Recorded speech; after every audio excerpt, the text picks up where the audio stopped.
తెలుగువారి పెళ్ళి ఇలవైకుంఠమే మళ్ళీ సంప్రదాయమే సౌందర్యంగా సాగుతున్న పెళ్ళి ఇది తెలుగువారి పెళ్ళి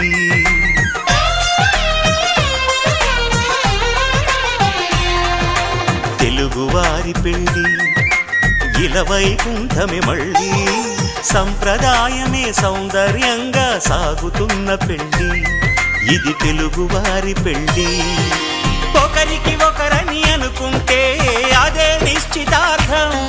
ఆ నిర్ణయానికి తలవంచడమే పెళ్ళి అంతరార్థం శతమానం భవతి అంటుంది శ్రావణ మాసం శ్రావణ మాసం శ్రావణ మాసం తెలుగువారి పెళ్ళి ఇలవైకుంఠమే మళ్ళీ సంప్రదాయమే సౌందర్యంగా